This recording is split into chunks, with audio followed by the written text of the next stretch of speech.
یو مهمه موضوع ده چې هغې ته کشف الشبهات ویلی شي او دا د دین یو اصل دی. کشف الشبهات معنی به موږ وروسته هم وکړو. هغه موضوع ده چې په دې سره هغه شبهې چې په کوم دین اسلام باندې او زموږ په عقایدو باندې هغه واردېږي، که هغه د کفارو د طرف نه وي، یهودو نصاراو د طرف نه وي، مستشرقینو د طرف نه وي، داسې نورې منحرفې ډلې وي، د هغې د طرف نه زموږ په عقایدو باندې وي، د هغې ازاله او د هغې ښکاره کول چې مسلمان په هغې باندې دوکه نه شي او د سمې لار نه خطا نه کړي. د یو ډېره اهمه موضوع د عزتمندو قرآن کریم کې الله جل جلاله په دې باب کې آیاتونه نازل کړي دي او احادیث د نبی صلی الله علیه وسلم خو په دې باب کې ډېر زیات دي. سورة آل عمران کې الله جل جلاله فرمایي: هو الذي أنزل عليك الكتاب منه آيات محكمات هن أم الكتاب وأخر متشابهات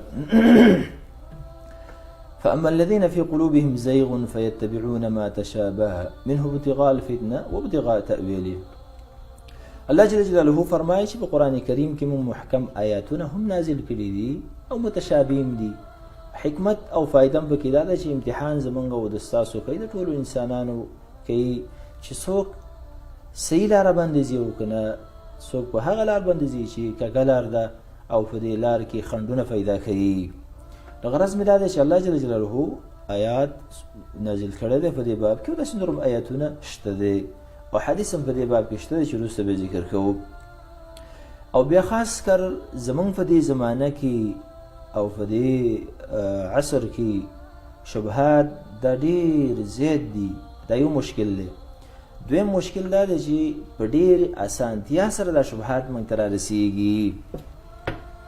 وجه دا ده چې د شبهاتو وسایل ډېر زیات دي او اسانه دي په نسبت د پخوا وخت باندې.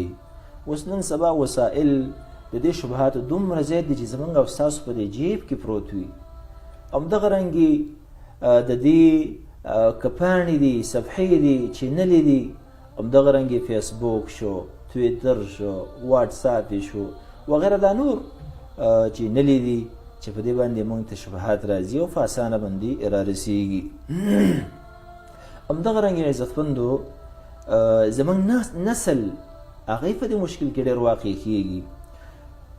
زموږ نسل، زموږ بچي به موبایل به ورسره جیب کړي، همدغه رنګې بړستن لاندې به تا سره خوا په یوه کوټه کې پروت وي، لیکن دغه مشکلات او دغه عقاید به اوري.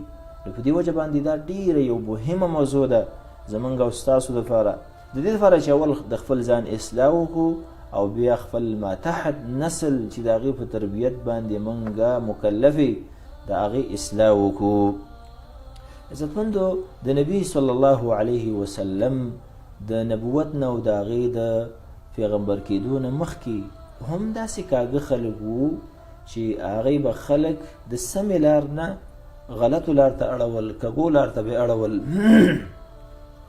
بیا د نبي صلی الله علیه وسلم د بعثت نه وروسته هم تر دې زمانې پورې او هم تر قیامته پورې به دا ډلې پیدا کېږي چې هغوی به د مسلمانانو عقیدو کې او د هغې په دین اسلام کې شبهې او شکونه اچوي او دا د الله جل جلاله طریقه ده د امتحان دپاره چې مسلمانانو باندې امتحان کوي.